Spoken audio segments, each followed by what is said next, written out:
Hello everyone, welcome to Smart Study channel. So this is another lecture under our series of MHI 9 जो इग्नू का second year का course है Indian nationalist movement के ऊपर, right.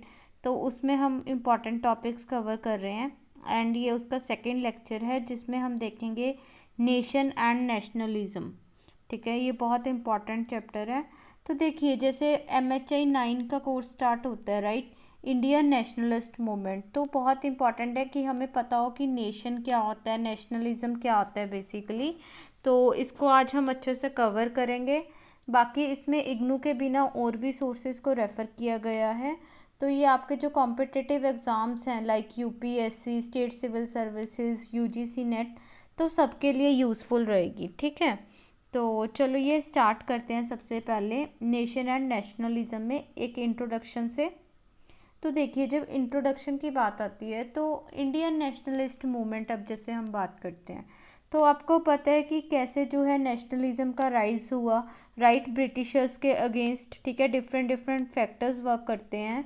हमारी जो नेशनलिस्ट मूवमेंट है वो बहुत ज़्यादा लंबी रही, राइट। ठीक है, बेसिकली 19th सेंचुरी से स्टार्ट होती है। ठीक है, उसमें अलग अलग फैक्टर्स ने वर्क किया। हमारे लीडर्स कांग्रेस के अंडर आप देखेंगे मॉडरेट्स थे, है ना, एक्सट्रीमिस्ट, बाद में गांधी जी वगैरह सब आए। ठीक है, उसके बाद स्टार्टिंग जो नेशनलिज्म की होती है, वेस्टर्न एजुकेशन, प्रेस, ठीक है, अलग अलग जो फैक्टर्स थे उन्होंने वर्क किया था, राइट। तो इस तरह से हमारी जो नेशनलिस्ट मूवमेंट है वो एक अच्छी खासी लंबी स्ट्रगल रही अगेंस्ट ब्रिटिश इम्पेरियलिज्म। ठीक है, और इसमें जो ये नेशनलिज्म की आइडियोलॉजी थी, अब जैसे हम पहले बोलते हैं जब रिवॉल्ट ऑफ 1857 हुआ था इंडिया में, तो हम बोलते हैं उस टाइम पे नेशनलिज्म नहीं था, राइट। ठीक है, सब अपने अपने जो कॉजेज़ के लिए लड़ाई कर रहे थे। कहीं ना कहीं हम रिवॉल्ट ऑफ 1857 का जब फेलियर देखते हैं तो इसको एक रीज़न बताते हैं, है ना, कि क्योंकि उस टाइम पे नेशनलिज्म की फीलिंग नहीं थी। ठीक है, सारे अपनी अपनी चीज़ों के लिए लड़ाई कर रहे थे। तो ये बेसिकली नेशनलिज्म क्या है वो आगे हम देखेंगे। बट नेशनलिज्म जो इमर्ज होने की बात आती है, हम 19th सेंचुरी से स्टार्ट करते हैं, लेट 19th सेंचुरी। ठीक है, तो उसमें हमारे जो है लीडर्स आगे आए। ठीक है, वेस्टर्न एजुकेशन से, वेस्टर्न आइडियाज़ जो थे, ठीक है, नेशनलिज्म पे, उनसे वो इम्प्रेस हुए। उसके बाद एक नेशनलिस्ट स्ट्रगल चली अगेंस्ट ब्रिटिश, राइट। उसके बाद जो ये हमारी स्ट्रगल थी, हमारी नेशनलिस्ट मूवमेंट थी, इसमें जो मेन दो आइडियाज़ थे वो कौन कौन से थे। एंटी इम्पेरियलिज्म, कि हाँ, हम जो ब्रिटिश का इम्पेरियल जो उनकी पॉलिसी थी उसके खिलाफ लड़ना है। दूसरी बात हमारी नेशनल यूनिटी। जब बाद में हम बोलते हैं कि रिवॉल्ट ऑफ 1857 सब कुछ हो गया, ठीक है, लेटर 19th सेंचुरी में हम क्या बोलते हैं कि हाँ अब नेशनलिज्म आने लगी थी, राइट। ठीक है, तो यूनिटी आने लगी थी। इंडियंस जो थे एज इंडियंस अपने आप को देखने लगे थे। ठीक है, वो एक कॉमननेस की, एक यूनिटी की फीलिंग धीरे धीरे आने लगती है, तो हम बोलते हैं कि हमारे में नेशनलिज्म की फीलिंग आ रही है, राइट। ठीक है, तो ये हमने इंडिया के कॉन्टेक्स्ट में देखा अभी। बट अगर हम नेशनलिज्म की बात करते हैं तो ये क्या सिर्फ इंडिया तक लिमिटेड था? नहीं, ऐसा नहीं था। अगर आप देखेंगे इसका जो स्टार्टिंग होती है नेशनलिज्म के कॉन्सेप्ट की, ये यूरोपियन कंट्रीज से होती है। ठीक है, वहाँ से होके ये फिर अलग अलग कॉलोनीज़ में आया, इंडिया में, अफ्रीकन कॉलोनीज़ में। ठीक है, तो अलग अलग जगहों पे स्प्रेड हुआ वर्ल्ड वाइड। इसलिए हम बोलते हैं कि जो नेशनलिज्म का फिनोमेना है that is truly a global phenomena. ठीक है, पूरे वर्ल्ड में अलग अलग कंट्रीज़ में ये स्प्रेड हुआ।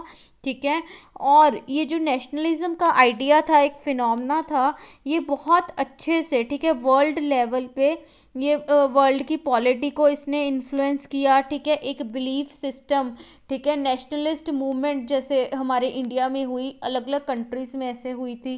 ठीक है, अफ्रीका में होती है। तो इस तरह से ये एक मूवमेंट के रूप में, एक आइडियोलॉजी के रूप में, ठीक है, as a belief system emerge हुआ जो ये नेशनलिज्म का प्रोसेस था। ठीक है, उसके बाद ये जो नेशनलिज्म का प्रोसेस है, ठीक है, ये फिनोमेना है, हमें डिफरेंट डिफरेंट कंडीशंस में देखने को मिलते हैं, ठीक है। एक साइड हम बोलते हैं कि ये यूरोप में देखने को मिला जिधर प्रॉपर इंडस्ट्रियलाइज सोसाइटीज़ थी, है ना। जब जैसे आप देखेंगे फ्रांस में नेशनलिज्म का आता है, यूएस में आता है ना, तो वहाँ पे इंडस्ट्रियलाइजेशन थी। दूसरी तरफ जो है ये अफ्रीका में, इंडिया में आ रहा है, जो हमारे कंट्रीज़ इंडस्ट्रियलाइजेशन तो दूर की बात है, उस टाइम पे अगर आप देखेंगे 18 to 20 सेंचुरी का पीरियड, जो अगर हम नेशनलिज्म का पीरियड इसको बेसिकली कंसीडर किया जाता है, तो उस टाइम पे तो हम लोग जो है कॉलोनीज वगैरह बन रहे थे, ठीक है, अंडर डेवलप्ड थे, तो हमारे में भी नेशनलिज्म आया। तो ये जो नेशनलिज्म का प्रोसेस है, फिनोमेना है, ठीक है, ये बहुत एक तो कॉम्प्लेक्स फिनोमेना रहा है, ठीक है। डिफरेंट डिफरेंट कंडीशंस इसके अंडर वर्क की हैं और ये डिफरेंट सोसाइटीज़ में जो है स्प्रेड हुआ, ठीक है। डेवलप्ड सोसाइटीज़ में भी हुआ यूरोप की, और हमारी जो अंडर डेवलप्ड सोसाइटीज़ थी इंडिया में, एशिया में और सोसाइटीज़ थी, ठीक है, वहाँ पे भी जो है नेशनलिज्म स्प्रेड हुआ। अब हमें बेसिकली देखना होगा, हमने देखा नेशनलिज्म बेसिकली नेशनलिज्म है क्या, नेशन क्या है, ठीक है। हमें ये जो टर्म्स हैं हमें ये थोड़ी सी समझनी होंगी, तभी हम जो है अच्छे से आगे हम देखेंगे नेशनलिज्म की थ्योरीज आती हैं, ठीक है, तो उनको हम तभी अंडरस्टैंड कर पाएंगे अगर हमें बेसिक पहले नेशन क्या होता है, नेशन स्टेट क्या है, नेशनलिज्म क्या है, इन टर्म्स के बारे में पता होगा, ठीक है। तो हम वही अभी डिस्कस करेंगे। सबसे पहले जैसे अभी हमने बात किया कि जो 18 to 20 सेंचुरी थी, ठीक है, ये टाइम पीरियड था, इसको बेसिकली हम एज ऑफ नेशनलिज्म बोलते हैं। इस टाइम पे क्या हुआ था, ठीक है, इस टाइम पे आप देखेंगे बहुत सारी ऐसे छोटी छोटी कम्युनिटीज़ थी, ठीक है, लार्ज नंबर ऑफ ऐसे स्मॉल लोकल कम्युनिटीज़ थी, ठीक है, ये मिलके जो है बड़ी कम्युनिटी, ठीक है, बनाने लगी, ठीक है, बड़ी बड़ी कम्युनिटीज़ बनाने लगी, ठीक है। और ये जो कम्युनिटीज़ थी ये किसी ना किसी बेसिस पे आपस में लिंक्ड होती थी, ठीक है, कुछ इनमें कॉमन बॉन्डिंग होती थी, ठीक है, होमोजीनियस सिमिलर सा कुछ स्ट्रक्चर होता था, जिस बेसिस पे ये जो है कुछ छोटी छोटी कम्युनिटीज़, लोकल कम्युनिटीज़ इकट्ठे होकर बड़ी कम्युनिटी बनाने लगी, और उसी को हम बोलते हैं कि नेशन बनने लगा, ठीक है। जब छोटी छोटी कम्युनिटीज, अब अगर हम इंडिया की एग्जांपल लगाएं, पहले हम जैसे बोलते हैं कि जब नेशन नहीं था, नेशनलिज्म इमर्ज हो रही थी हमारे में, तो सारे जो है अलग अलग रूलर्स थे, राइट, ठीक है। आप मिडिवल इंडिया में देखेंगे, ठीक है, ऐसा तो नहीं था पूरा पूरा इंडिया था आपस में, नहीं था, ठीक है, कोई जो है नॉर्थ वाले साउथ से लड़ाई कर रहे हैं, है ना, अलग अलग रीजन्स अपने मतलब हमला कर रहे हैं, ठीक है, एक दूसरे पे, मराठास हैं, ठीक है, तो ऐसे ही मुगल्स हैं, तो एक दूसरे पे जो है हमला कर रहे हैं। अगर ऐसा एक नेशन पूरा होता, एक होमोजेनिटी, एक मिलजुल के वो लोग रह रहे होते, ठीक है, कॉमन बेसिस पे, तो नहीं ऐसे होना था, ठीक है। तो उस टाइम पे नेशन नहीं बन रहा था, सारी जो लोकल अपनी अपनी कम्युनिटीज़ थी ये बेसिकली, जो धीरे धीरे जो है एक इंडिया ऐसा हम बोलते हैं नेशन बना, राइट, ठीक है। तो बड़े कम्युनिटी बनी on basis of some common belief, some shared belief, ठीक है, इनका कुछ म्यूचुअल इंटरेस्ट थे, नए टाइज बने, और ये छोटी छोटी लोकल कम्युनिटीज़ बड़ी कम्युनिटी बनने लगी, जिसको हम नेशन की टर्म देते हैं, ठीक है। अब आप देखेंगे ये पिक्चर में भी आप देख सकते हैं कि ऐसे जो है लोग आपस में मिल के ग्रुप्स मिल रहे थे, ठीक है, हाथ मिला रहे थे एक दूसरे से on the basis of some shared belief, ठीक है, उनका कुछ शेयर कॉमन बिलीफ था, कुछ उनके म्यूचुअल इंटरेस्ट थे। अब अगर हम इंडिया की बात करें, इंडिया में कैसे नेशनलिज्म आई, ठीक है, हमारे यहाँ पे हम जब देखते हैं कि डिफरेंट क्लासेस जो है ब्रिटिशर्स से जो है परेशान हो गई थी, राइट, अंग्रेज़ों से परेशान हो गई थी, चाहे वो हमारे किसान लोग हों, चाहे हमारे मर्चेंट्स हों, ट्रेडर्स हों, कोई भी थे, ठीक है, सारे लोग जो हैं, हमारी वर्किंग क्लास, हमारे जो पढ़े लिखे मिडिल क्लास थी, सारे लोग जो हैं इनसे कहीं ना कहीं परेशान हो रहे थे, राइट, ठीक है।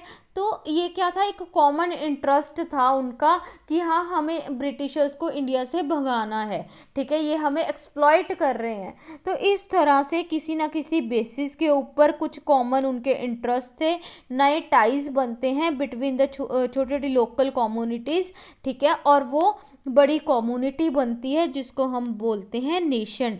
और ये जो सेंटीमेंट थे, ये जो आइडियोलॉजी थी, ये फीलिंग थी, ठीक है, कि हाँ हमें एक होमोजीनियस यूनिट बनाना है। इसी हम सेंटीमेंट को, इसी प्रिंसिपल को बेसिकली हम बोलते हैं नेशनलिज्म। ठीक है, ये सेंटीमेंट आया लोगों में, ठीक है, उनमें फीलिंग्स आई नेशनलिज्म की। ठीक है, तो इस तरह से जो है हम नेशन को देखते हैं। नेशन बेसिकली नई कम्युनिटीज़ था, ठीक है, जो नए नए टाइज वगैरह से, म्यूचुअल इंटरेस्ट से जो है बंधे थे। ठीक है, पहले जो ग्रुप्स थे, इंडिविजुअल्स थे, इनमें ज़्यादा कुछ ऐसा फेमिलियर टाइज नहीं थे, ठीक है, अनफेमिलियर थे, बट हाँ on the basis of certain shared interest, ठीक है, कुछ शेयर्ड इंटरेस्ट के बेस पे ये इनविजिबल कम्युनिटीज़, ठीक है, लार्जर इनविजिबल कम्युनिटीज़ बनने लगी। ठीक है, इसको ये भी बोलते हैं कि ये इमेजिन्ड कम्युनिटीज़ थी। अब इमेजिन्ड कम्युनिटी आप कैसे समझ सकते हैं कि ये एग्जिस्ट नहीं करती थी अभी, राइट। ठीक है, अब जैसे इंडिया में था, अलग अलग सेक्शंस ने इमेजिन किया कि हम एक साथ आते हैं, हम एक एंटिटी बनते हैं, एक हम नेशन बन जाएं, ठीक है, तो हम ब्रिटिशर्स के खिलाफ लड़ सकते हैं, राइट। ओरिजिनली जो है वो एग्जिस्ट नहीं करी थी, तो उन्होंने पहले कॉमन इंटरेस्ट के बेस पे इमेजिन किया खुद को, है, ठीक है, खुद को उन्होंने बोला कि हम यूनिटी लेके आएँ, हम एकत्रित हो जाएं एज अ नेशन, ठीक है, तो हम ब्रिटिशर्स के अगेंस्ट लड़ सकते हैं। तो इस तरह से ये इमेजिन्ड कम्युनिटीज होती थी जो based on ideology, common ideology, खुद को जो है इमेजिन करती थी एज अ वन यूनिट। ठीक है, और उसके बेसिस पे जो है ये अपने इंटरेस्ट फुलफिल करते थे, राइट। ठीक है, इसीलिए जो है एक हमारे हिस्टोरियन हुए बेनेडिक्ट एंडरसन, ठीक है, नेशनलिज्म पे वो अच्छी खासी उन्होंने थ्योरीज दी हैं, तो वो भी बोलते हैं कि नेशंस जो थे वो इमेजिन्ड कम्युनिटीज़ थे। ठीक है, वेरी इंपॉर्टेंट, आप अपने एग्जाम में ये टर्म्स यूज़ कर सकते हैं। ठीक है, उसके बाद ये पॉइंट हुआ, उसके बाद अभी हम जैसे बोलते हैं कि हाँ ये जो था नेशन था, लोगों ने मिलके बनाया आपस में, जब ये किसी ना किसी कॉमन बेसिस पे मिले तो नेशन बना, राइट। तो इसीलिए बोलते हैं कि ये नेचुरली नहीं था कि हाँ स्टार्टिंग से एग्जिस्ट कर रहे थे नेशंस, ऐसे नहीं था, ये ह्यूमन कम्युनिटी थी। ठीक है, हमारी हिस्ट्री में कुछ कुछ फैक्टर्स हुए, चाहे आप यूरोप की बात कीजिए, चाहे आप इंडिया की बात कीजिए, अफ्रीका की बात कीजिए, एशिया में कहीं और भी जिधर नेशनलिज्म आया वहाँ पे कुछ ना कुछ हिस्ट्री रही होगी। ठीक है, उनकी कुछ हिस्टोरिकल कंडीशंस थी जिसके बेसिस पे नेशन बना, वहाँ पे लोग जो इकट्ठे आए, ठीक है, उनका कुछ ना कुछ रीज़न रहा होगा, राइट।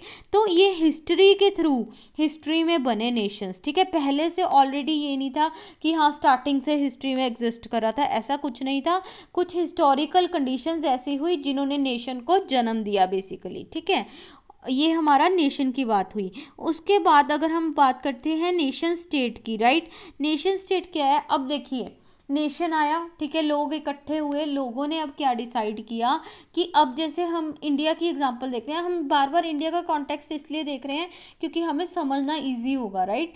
ठीक है, तो इसलिए हम इंडिया का कॉन्टेक्स्ट देख रहे हैं। अभी यहाँ पे क्या होता है, यहाँ पे लोग जब इकट्ठे आए उन्होंने बोला हमें ब्रिटिशर्स नहीं चाहिए। ठीक है, आप देखेंगे इंडियन नेशनलिस्ट मूवमेंट में बेसिकली क्या होता है, हम अपना कॉन्स्टिट्यूशन अपने आप ड्राफ्ट कर रहे होते हैं, राइट। नेहरू रिपोर्ट आती है ना, उसमें भी यही होता है, हम अपना कॉन्स्टिट्यूशन खुद बना रहे हैं। ठीक है, हम हर बार हम स्टार्टिंग से क्या बात करते आ रहे हैं, जब भी एक्ट्स निकल रहे थे ब्रिटिशर्स के कि हमें रिप्रेजेंटेशन दीजिए, है ना, हम अपनी जो है खुद लॉज बनाए, राइट। ठीक है, तो बेसिकली क्या था, ये लोग जो बोल रहे थे, ये बोल रहे थे हमें एलियन गवर्नमेंट नहीं चाहिए। ठीक है, हम नहीं चाहते कोई और हम पे रूल करे। ठीक है, हमारी खुद की स्टेट हो, हम लोग मिलके, हमारे कॉमन इंटरेस्ट हैं। ठीक है, हमारी फिर जो स्टेट होनी चाहिए वो भी हमें रिप्रेजेंट करे, हम में से कोई आके जो है वो हमें जो है हमारे में से ही हमारा रूलर, हमारा रिप्रेजेंटेटिव आए, ठीक है, और स्टेट बने, राइट। ठीक है, हमारी खुद की सरकार हो। इस तरह से नेशन स्टेट का कॉन्सेप्ट आता है। ठीक है, नेशन के लोग बोलते हैं कि हमारे खुद की स्टेट होनी चाहिए, हमारी खुद की गवर्नमेंट होनी चाहिए, हमारे में से ही हमारी जो है रूलर निकले। ठीक है, कोई बाहर का रूलर आके एलियन एक्सटर्नल हमें रूल नहीं करे हमें। ठीक है, तो इस तरह से नेशन स्टेट का कॉन्सेप्ट आता है, राइट। अब जब नेशन की हमने बात की, राइट, ठीक है, कि हाँ नेशन बेसिकली ये होता है। बट आप देखेंगे कि नेशंस जो हैं, यूरोप के नेशंस किसी और कंडीशन में बने हैं, ठीक है। हम जैसे बोल रहे हैं वहाँ पे इंडस्ट्रियलाइजेशन थी, ठीक है। और फिर हम अगर एशिया के नेशंस देखेंगे वो किसी और कंडीशन में बने हैं, ठीक है। तो जो नेशन की डेफिनेशंस हैं, ठीक है, वो ऐसे हैं कि भाई एक मतलब यूनिवर्सल डेफिनेशन हमें नहीं मिल पा रही जो कि सेटिस्फाई करे सारे नेशंस को। कुछ ना कुछ अब स्कॉलर बोलते हैं कि एक स्कॉलर बोलते हैं कि नहीं इस बेस पे नेशन बना, बट उसकी जो डेफिनेशन है वो कुछ नेशंस जो है उनको वो सेटिस्फाई नहीं कर पा रही, ठीक है। फिर दूसरे स्कॉलर ने बोला कि नहीं नहीं नेशंस इस बेसिस पे बने हैं, फिर कुछ मतलब एट्रीब्यूट्स उन्होंने छोड़ दिए, राइट। तो इस तरह से क्या हुआ, कुछ जो है डेफिनेशन हमें मतलब यूनिवर्सल नहीं मिल पाई। अलग अलग स्कॉलर्स अलग अलग बातें करते रहे हैं, ठीक है, कि हाँ जी नेशन को इस तरह से डिस्क्राइब करेंगे, इस तरह को डिस्क्राइब करेंगे, और फिर कहीं ना कहीं जो है वो स्पेसिफिक नेशंस की बात करने लगते हैं, ठीक है। तो अभी हम देखते हैं कुछ स्कॉलर्स के पॉइंट्स देखते हैं, ठीक है, वो किस बेसिस पे जो है नेशन को डिवाइड करते हैं, ठीक है। तो आप देखिए ये मैंने फ्लो चार्ट एक डायग्राम बनाया है, इससे आपको सारा जो थ्योरीज हैं, ठीक है, अलग अलग स्कॉलर्स की, ये आपको समझने में बहुत इजी हो जाएगा, ठीक है। और आप अगर आपके एग्जाम में कुछ ऐसा क्वेश्चन आता है वहाँ पे भी आप ये ऐसे प्रेजेंट कर सकते हैं, ठीक है। तो देखिए सबसे पहले जैसे हमने बात की कि डिफरेंट डिफरेंट स्कॉलर्स जो हैं डिफरेंट जो हैं वो एट्रीब्यूट्स देते हैं, डिफरेंट बेसिस पे वो जो है नेशन को डिफाइन करते हैं, ठीक है। तो इसमें सबसे पहले आते हैं अर्नेस्ट गेलनर। अर्नेस्ट गेलनर जो थे, ठीक है, वो क्या बोलते हैं कि वो कल्चर और विल की बात करते हैं। वो जब नेशन की बात करेंगे वो कल्चर की बात करेंगे कि हाँ नेशन बनने के लिए इम्पॉर्टेंट है कि लोगों का कल्चर सेम होना चाहिए, ठीक है, उनका लैंग्वेज, उनका रहना सहना, जो भी उनका बिहेविंग मतलब पैटर्न है, उनका कल्चर है, वो ज़रूरी है सेम होना चाहिए, प्लस उनकी विल होनी चाहिए, ठीक है। ज़बरदस्ती आके नेशन नहीं बनेगा। हाँ यहाँ पे दो लोग हैं, ठीक है, ये जो है सेम कल्चर के हैं, ठीक है, बट इनका आपस में कुछ इंटरेस्ट नहीं है, ये नहीं इकट्ठे होना चाहते, तो फोर्सफुली ये नहीं है कि ये नेशन बन जाए, ठीक है। आपस में उनकी विल होनी चाहिए, ठीक है, कि हाँ भाई हमें इकट्ठे आना है, ठीक है। कम्युनिटीज़ जो इकट्ठे होकर नेशन तभी बनाएंगे अगर उनकी खुद की विल होगी, उनकी इच्छा होगी, ठीक है। तो अर्नेस्ट गेलनर बेसिकली ये दो एट्रीब्यूट्स देते हैं कि भाई उनका कॉमन कल्चर भी हो, दूसरी बात है उनकी विल होनी चाहिए, ठीक है। वो अपनी इच्छा से जो है मिलके वो एक दूसरे के साथ अग्रीमेंट करें, ठीक है, जो भी है उनका मतलब, ठीक है, वो फिर नेशन बनेगा। उसके बाद दूसरे स्कॉलर आगे आते हैं अर्नेस्ट रेनन। अर्नेस्ट रेनन अभी जो है और वो कुछ एट्रीब्यूट्स देते हैं। सबसे पहले तो वो बोलते हैं कि भाई जो ये नेशन फॉर्मेशन हुई ये वॉलंटरी थी, ठीक है। वही जैसे हमने बात किया कि ये ऐसा नहीं था कि पहले से एग्जिस्ट कर रहा था, ये ह्यूमन कम्युनिटी थी, लोग खुद आके अपनी इच्छा से जो लोग हैं उन्होंने वॉलंटरी एक्ट किया, ठीक है, वो अपनी मर्जी से आगे आए और on the basis of will, memory, consciousness, ये तीन एट्रीब्यूट्स देते हैं। जैसे पहले अर्नेस्ट गेलनर ने कल्चर और विल की बात की, ये विल, मेमोरी और कॉन्शियसनेस तीन बातों की बात करते हैं कि अपनी इच्छा से, ठीक है, उनकी कुछ हिस्टोरिक कॉन्टिन्यूटी रही होगी उसके बेसिस पे, और उनकी कॉन्शियसनेस कि हाँ उनको मतलब अवेयरनेस थी कि हम अगर मिलके हम नेशन बना लेते हैं तो हमारे जो है इंटरेस्ट फुलफिल होंगे, राइट। तो उस बेसिस पे अर्नेस्ट रेनर ने जो है नेशन को डिफाइन किया। फिर उसके बाद स्टैलिन आते हैं, वो फिर और एट्रीब्यूट्स देते हैं। फॉर एग्जांपल वो बोलते हैं हिस्टोरिक कॉन्टिन्यूटी, हाँ उनका कुछ हिस्टोरिक बेस होना चाहिए, कॉमन लैंग्वेज होनी चाहिए, टेरिटरी होनी चाहिए, common economic life, common culture, इनमें ये फैक्टर्स वो देते हैं कि इनमें से कुछ जो फैक्टर्स हैं, चाहे सारे नहीं बट ये कुछ फैक्टर्स तो एटलीस्ट सेटिस्फाई करने चाहिए, तभी हम बोलेंगे कि वो नेशन है, ठीक है। तो बेसिकली ये आपको माइंड में रखना है कि किस जो हिस्टोरियन है, किस स्कॉलर ने क्या क्या एट्रीब्यूट्स, क्या क्या उनकी थ्योरी में इंक्लूड होते हैं, राइट। उसके बाद जैसे हमने अर्नेस्ट गेलनर की अभी बात कर ली, उसके बाद अर्नेस्ट रेनन जैसे है, ठीक है, अभी हमने देखा था वो बोल रहे हैं ये वॉलंटरी है, राइट, ये नेचुरली एग्जिस्ट नहीं करते थे, ठीक है, ये हिस्ट्री में कुछ ऐसा हुआ कि लोग इकट्ठे हुए अपनी मर्जी से, वहाँ से बने नेशंस। दूसरी बात ये बोलते हैं कि नेशंस कोई नेचुरल बाउंड्रीज के ऊपर बेस्ड नहीं है कि हाँ कोई रिवर्स कोई माउंटेन्स डिफाइन कर रहे हैं, ठीक है, कुछ ऐसा जोग्राफिकल, वैसे नहीं नेशंस बने। बेसिकली ये जो सब्जेक्टिव बेसिस जैसे कॉन्शियसनेस हो गया, राइट, ठीक है, विल हो गई, मेमोरी हो गई, तो ये सब्जेक्टिव एट्रीब्यूट्स कुछ बेसिस थे, उनके जो है बेस्ड जो है नेशन बने हैं, ठीक है, ना कि ये जो ऑब्जेक्टिव ऐसे नेचुरल बाउंड्रीज की हाँ रिवर्स वगैरह के, ठीक है, जोग्राफिकल फीचर्स के बेस पे ये नहीं बने, जबकि ये कुछ सब्जेक्टिव फैक्टर्स लाइक कॉन्शियसनेस वगैरह इनके बेसिस पे बने हैं, ठीक है। उसके बाद रेनन जो है वो एक बहुत फेमस इनकी स्पीच भी आई है 1882 में, ये स्पीच देते हैं और ये भी बोलते हैं कि नेशंस जो हैं जैसे वही की स्टार्टिंग से नहीं थे, ठीक है, ये इटर्नल नहीं है, ठीक है, परमानेंट नहीं है, ये डिस्ट्रॉय भी हो सकते हैं, बन भी सकते हैं on the basis of shared interests, right, ठीक है। तो ये कुछ ऐसा नहीं है कि स्टार्टिंग से ही थे और उसके बाद जो है ये कॉन्टिन्यूसली रहेंगे, ठीक है, ऐसा भी ज़रूरी नहीं है। बट अगर एट प्रेजेंट ये कहते बात करते हैं 1882 की टाइम की बात है, ये बोलते हैं उस टाइम पे कि अगर अभी की हम बात करें, ठीक है, तो नेशंस होना अच्छी बात है, राइट, क्योंकि नेशंस को कैसे देखा जा रहा था कि हाँ हम किसी इम्पेरियल पावर के अगेंस्ट लड़ रहे हैं या कोई पावर हमें डोमिनेट कर रही है, तो इसलिए बोल रहे हैं कि नेशंस अच्छा होना अच्छी बात है, ठीक है, ये गारंटी देता है लिबर्टी की, ठीक है। अब जैसे यूरोपियन नेशनलिज्म आया, कहीं भी आया, आप इंडिया में भी देखेंगे, ठीक है, हमें नेशनलिज्म आया, हमें फ्रीडम मिलती है, उसके बाद हमारी नेशनलिस्ट मूवमेंट का जो सक्सेस हुआ in the form of independence of India, right, ठीक है। तो ये जो नेशंस बने हैं इनकी एग्जिस्टेंस हमें गारंटी करती है बेसिकली लिबर्टी, फ्रीडम, ठीक है। तो रेनन ये बात करते हैं 1882 में और वो बोलते हैं कि अगर जो है ये नेशंस ख़त्म होते हैं तो इसका मतलब ये है कि हम अपनी फ्रीडम, हम लिबर्टी अपनी लूज़ कर रहे हैं और जो वो पूरा वर्ल्ड है वो सिर्फ एक ही लॉ के अंडर, एक ही मास्टर के अंडर हो जाएगा, राइट, ठीक है। कम्युनिटीज़ जब अपने अपने इंटरेस्ट के बेसिस पे इकट्ठे नहीं होंगी, ठीक है, वो पूरा एक ही अगर लॉ चले, एक ही वर्ल्ड चले, एक ही मास्टर हो, तो मतलब कैसा होगा आप इमेजिन कर सकते हैं, राइट। तो इसलिए रेनन बोलते हैं कि नेशंस का होना इज़ वेरी मतलब गुड, ठीक है, बट हाँ ये नहीं था कि ये स्टार्टिंग से एग्जिस्ट करते थे, ठीक है। उसके बाद आता है स्टेलिन, ठीक है। अब स्टेलिन का हमने देखा कि हाँ जी उन्होंने अलग अलग एट्रीब्यूट्स दे दिए, क्योंकि क्या होता है रेनन का एक इम्पॉर्टेंट वर्क होता है। पहले तो जैसे गेलनर ने सिर्फ कल्चर और विल की बात की थी, वो बहुत ज़्यादा जेनरिक था, ठीक है, उस पर नहीं सेटिस्फाई हो रहे थे नेशंस जो इतने बन रहे थे, ठीक है। बट रेनन का एक ये बहुत इंपॉर्टेंट थ्योरी थी जो उन्होंने बताया कि हाँ जो है ये वॉलंटरी है, ठीक है, उसके बाद कॉन्शियसनेस, ऐसे सब्जेक्टिव फैक्टर्स पे डिपेंड करता है।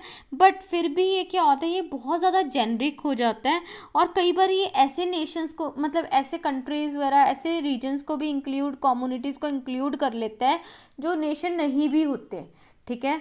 तो इनकी डेफिनेशन कहीं ना कहीं बहुत ज़्यादा जेनरिक हो जाती है, इसीलिए उसको जो है आगे थोड़ा इम्प्रूव करते हैं जोसेफ स्टेलिन, ठीक है। वो और भी जो फैक्टर्स हैं वो मेंशन करते हैं, जैसे अभी हमने ऊपर देखा था, बेसिकली वो 5 फैक्टर्स देते हैं कि ये हिस्टोरिकल कॉन्टिन्यूटी होनी चाहिए, ठीक है। उसके बाद जो है on basis on the formed on the basis of common language, territory, economic life, ठीक है, और कॉमन कल्चर। तो इनके ये 5 बेसिकली ये एट्रीब्यूट्स दे रहे हैं कि इनके बेसिस पे हम किसी भी नेशन को डिफाइन कर सकते हैं। बट अभी आप यहाँ पे देखेंगे कि कहीं ना कहीं तो ठीक है, हम रेनन का बोल रहे थे कि वो जेनरिक है, बट स्टेलिन का अगर देखें तो ये बहुत ज़्यादा ही पर्टिकुलर हो गया था, ठीक है, डिस्टिंक्टिव हो गया था। इसका क्या हो गया कि जैसे रेनन था वो उनको कम्युनिटीज़ को भी इंक्लूड करा था जो नेशन नहीं था, इनका क्या हो गया था, ये इतना ज़्यादा स्पेसिफिक हो गए थे कि कुछ कम्युनिटीज़, कुछ नेशंस जो हैं इनकी डेफिनेशन से बाहर रह रहे थे, ठीक है। वो नेशन थे भी बट इनकी कहीं ना कहीं कंडीशंस को सेटिस्फाई नहीं कर रहे थे।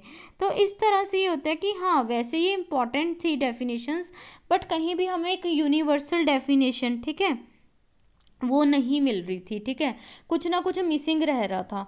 अब क्या हुआ फिर उसके बाद अर्नेस्ट गेलनर, जिन्होंने स्टार्टिंग में कल्चर और विल की बात की थी, उन्होंने फिर एक 1983 में उनकी बुक आती है very important Nations and nationalism. इसमें क्या बात की इन्होंने नेशनलिज्म की आइडियोलॉजी की बात कर दी। अब पहले क्या होता था, पहले ये माना जाता था कि हाँ भाई नेशन जो है, नेशंस बन गए, उसके बाद नेशनलिज्म का प्रिंसिपल आता है, ठीक है, वो नेशनलिज्म का प्रिंसिपल लेके आते हैं कि हाँ जी हम नेशन बने हैं क्योंकि हमें हमारे म्यूचुअल इंटरेस्ट थे। उसके बाद वो जो सेंटीमेंट्स हैं, ठीक है, उसको डिस्क्राइब करते हैं। वो जो था डिपेंडेंट होता था नेशन की फॉर्मेशन पे, जिसको हम नेशनलिज्म बोलते हैं। बट यहाँ पे अर्नेस्ट गेलनर ने 1983 में क्या बात कर दी, इन्होंने बिल्कुल ही अलग बात कर दी। इन्होंने कहा ऐसा नहीं है कि नेशन से नेशनलिज्म आता है, कि नेशन बनता है उसके बाद सेंटीमेंट क्रिएट होता है नेशनलिज्म का, ऐसा नहीं है, जबकि उल्टा है, नेशनलिज्म से नेशन बनता है, ठीक है, वेरी इंपॉर्टेंट। इंडिया के केस में भी वही हुआ है, हमारे में नेशनलिज्म आया फिर हम नेशन बने, ठीक है, ऐसा नहीं था हम पहले नेशन थे बाद में नेशनलिज्म आया, राइट, ठीक है। तो इसीलिए इन्होंने ये एक मिसिंग लिंक की तरह इन्होंने जो ये बात की थी कि नेशनलिज्म भी एक इम्पॉर्टेंट फैक्टर है in the formation of nation, ठीक है। तो ये एक मिसिंग एलिमेंट की तरह आइडियोलॉजी ऑफ नेशनलिज्म यहाँ पे डेफिनेशन को कंप्लीट करते हैं नेशन की, राइट। इसीलिए हमारी जो अभी की नेशन की डेफिनेशन है उसमें ऑलमोस्ट सारे नेशंस कवर हो जाते हैं, ठीक है। अभी तक तो ऐसा है कि कुछ नेशंस इससे बाहर नहीं है।